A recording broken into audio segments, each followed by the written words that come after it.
रात के लगभग 11 बज रहे थे। पूनम का चाँद अपने पूरे शबाब पर था। राह में इक्की-दुक्की सवारियां ही थी। पूरी सड़क चाँद और लाइट की रोशनी में दूधिया चमकदार दिखाई पड़ रही थी।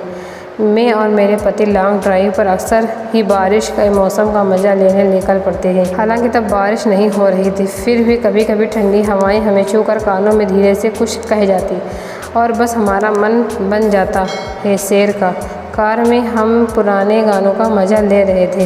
रास्ते में एक चाय की दुकान दिखने पर मेरे पति वहां उतर गए। मैं आंख बंद कर गाने का आनंद ले रही थी, तभी खिड़की में से 2 नन्हे हाथों में ने मुझे स्पर्श किया। मैं चौंक उठी। ये चौंकना कम, घबराहट ज़्यादा थी। मैंने देखा तो पाया कि एक 10-12 साल की बच्ची खड़ी थी और कुछ खाने के लिए मांग रही थी। मैंने हाथ से उसे हटाने का इशारा किया, फिर भी वो वहीं खड़ी उसी मुद्रा में मुझसे मांगती रही। मैंने उसे ध्यान से देखा, एकदम मासूम, निरीह। मुझे दया आ गई। तब तक पतिदेव भी चाय का कप लेकर आ चुके थे। मैंने लेकर उसे दे दी और इनसे कहा, प्लीज़ इसे बिस्किट भी ला दीजिए। उन्होंने मुझे घूर कर देखा, पर ठीक है। बिस्किट का पैकेट लाकर हमने उसे दे दिया। चाय की चुस्कियाँ लेते लेते मैं उसे ही देख रही थी। चाय के ठेले के पास कुछ लड़के भी खड़े थे जो उस बच्ची को देखकर कुछ इशारे कर रहे थे।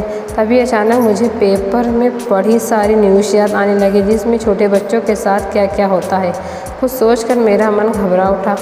मैंने इन्हें देखा, इन्होंने मुझे, और हम दोनों ने उस बच्ची को। मैंने उसे बुलाया और कहा, चलो तुम्हें तुम्हारे घर तक छोड़ देते हैं।